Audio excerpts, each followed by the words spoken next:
Assalamualaikum warahmatullahi wabarakatuh.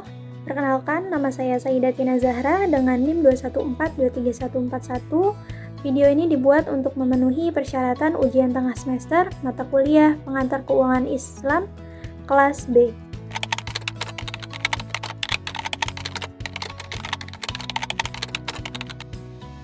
Menurut saya, digitalisasi dalam bidang ekonomi, terutama dalam bentuk uang digital, tidak bisa dibendung karena dengan hal tersebut, maka akan mempermudah seluruh aktivitas ekonomi.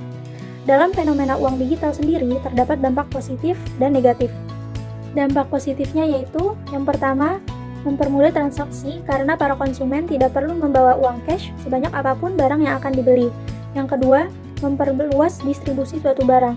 Jadi, jika kita menjual sesuatu barang, kita tidak hanya bisa menjual barang tersebut kepada konsumen yang ada di dekat kita.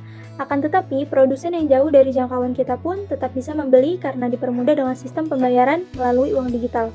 Yang ketiga, menguntungkan kedua belah pihak, baik pembeli maupun penjual. Pembeli akan membayar sesuai harga sampai satu angka digit terakhir tanpa berkurang ataupun lebih.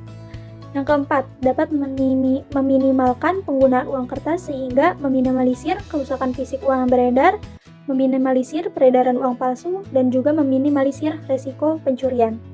Lalu, adapun dampak negatifnya adalah, yang pertama, uang digital yang beredar sekarang adalah uang yang berada di luar sistem perbankan sehingga kesulitan dikontrol oleh pihak otoritas moneter dalam mengatur kebijakan moneter. Yang kedua, bagi penjual yang belum bisa mengikuti perkembangan digital, itu akan menyulitkan dan membawa kerugian karena pada saat ini orang cenderung lebih memilih toko yang menyediakan layanan uang digital dibanding tidak. Dalam setiap muamalah dan transaksi, pada dasarnya boleh, seperti jual beli, sewa menyewa, gadai, kerjasama yaitu mudharabah dan musyarakah, perwakilan, dan lain-lain. Kecuali yang tegas-tegas diharamkan seperti mengakibatkan kemudaratan, tipuan, judi, riba. Islam tidak menafikan apalagi melarang untuk teknologi selagi tidak bertentangan dengan ajarannya. Selagi akad yang digunakan sesuai dengan syariat Islam dan tidak mengandung kemudaratan, maka itu dibolehkan. Peluang yang dapat kita manfaatkan yaitu memperluas jangkauan bisnis, karena kita tidak perlu lagi memikirkan transaksi yang sulit dijangkau jika konsumen berada di luar jangkauan. Kita juga bisa menggunakan teknologi yang lebih canggih untuk meminimalisir adanya kasus pencurian uang yang sering terjadi. Menurut saya, kritik tersebut tidak sepenuhnya akan terselesaikan oleh penggunaan uang digital, karena pada hakikatnya uang kertas atau koin memiliki peran penting yang belum bisa digantikan oleh uang digital. Misal, jika ada kendala dalam sistem uang digital, kita masih harus beralih ke penggunaan uang kertas untuk melanjutkan transaksi kita. Terdapat praktik riba di sekitar tempat saya, bahkan ini juga ada di sekeliling kehidupan kita semua, yaitu praktik pinjam-meminjam uang di bank konvensional, pinjaman online, atau bahkan praktik transaksi yang berbasis pay letter seperti Shopee Pay Later, UPay Later, dan sebagainya. Semua praktik tersebut merupakan praktik riba secara terang-terangan, di mana pasti terdapat bunga yang harus dibayar ketika kita membayar cicilan dari uang yang kita pinjam. Untuk mensikapi problematika tersebut, saya akan beralih ke bank syariah untuk hal pinjam-meminjam dan transaksi lain. Lalu, menghindari penggunaan pay letter, dan lebih baik ketika membeli sesuatu barang, dibayar dengan cash. Jika uang yang saya miliki belum mencukupi, maka saya lebih memilih untuk menabung sampai uang yang mencukupi dibanding harus memaksakan dengan menggunakan sistem pay letter. Untuk menyikapi khilafiyah tersebut, saya tetap menghargai pendapat para ulama karena para ulama pasti telah mengkaji masalah tersebut dengan ijtihad yang mumpuni. Sehingga langkah konkret yang akan saya lakukan yaitu jika saya bertemu dengan orang lain yang tidak bersependapat dengan hukum bunga bank yang saya yakini, saya tidak akan menyalahkan orang tersebut dan tetap menghargai keputusannya. Lalu, saya akan tetap berusaha untuk berpegang teguh dengan keyakinan saya bahwa bunga bank termasuk dalam unsur riba. Pengertian riba secara bahasa ialah ziyadah atau tambahan. Dalam pengertian lain, riba juga berarti tumbuh dan membesar. Sedangkan menurut istilah teknis, riba berarti pengambilan tambahan dari harta pokok atau modal secara batil. Macam-macam riba diantaranya yaitu yang pertama, riba jahiliyah. Riba jahiliyah ini merupakan jenis riba yang bentuknya pelunasan utang dengan jumlah yang lebih besar daripada pinjaman pokoknya. Umumnya, riba semacam ini dikenakan ketika peminjam tidak mampu membayar utang sesuai dengan waktu yang dijanjikan. Contohnya yaitu ketika A meminjam uang kepada B sebanyak 20 juta dengan waktu pengembalian 1 tahun. Jika A tidak bisa mengembalikan sampai waktu jatuh temponya, A akan dikenakan biaya tambahan yang telah ditentukan oleh B. Maka, biaya tambahan tersebut termasuk ke dalam unsur riba. Yang kedua yaitu riba qard. Riba qard terjadi ketika seorang meminjam uang dengan waktu pelunasan atau tenor dan dengan bunga tertentu. Misalnya, A meminjam uang kepada bank sebesar 60 juta dengan bunga sebesar 15% dan waktu pelunasannya yaitu 6 bulan.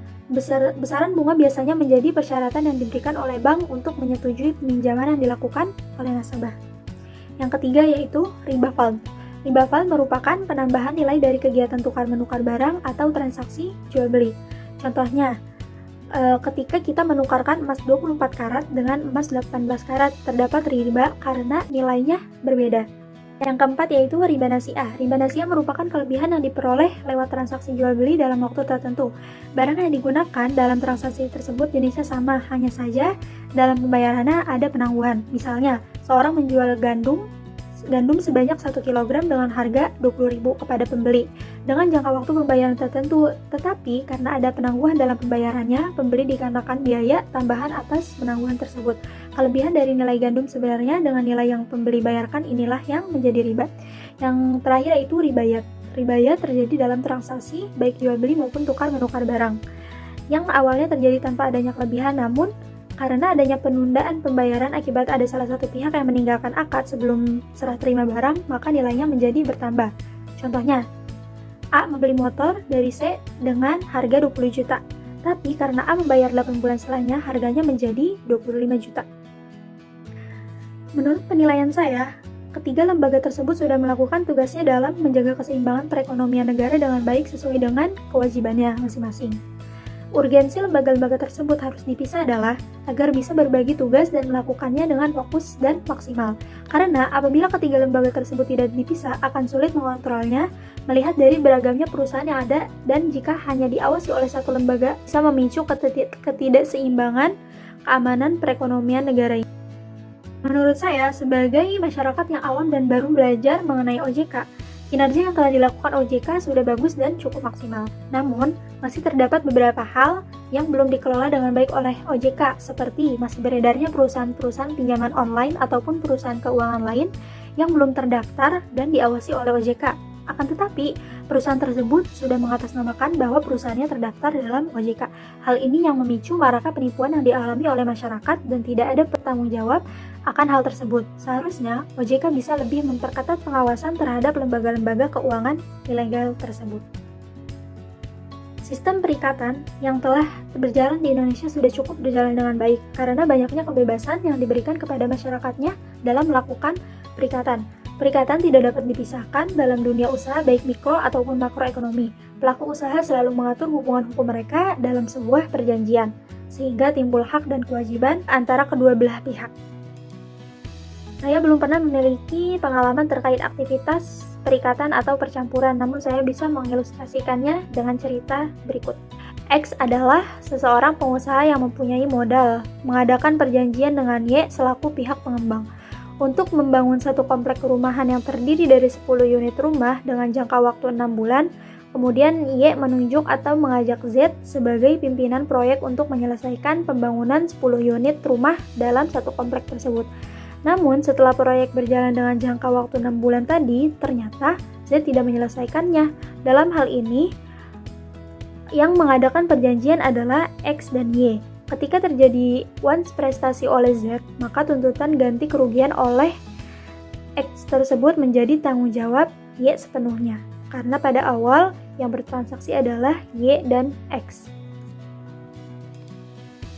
Contoh praktik perikatan yang tepat yaitu bisa kita lihat dalam transaksi jual beli atau sewa menyewa di kehidupan sehari-hari. Ketika perikatan tersebut sesuai dengan perjanjian yang disetujui oleh kedua pihak, maka perikatan tersebut merupakan perikatan yang tepat. Namun, terkait praktik keperikatan yang belum tepat, saya tidak bisa menemukannya karena belum pernah merasakan atau melihat contoh dari perikatan yang belum tepat.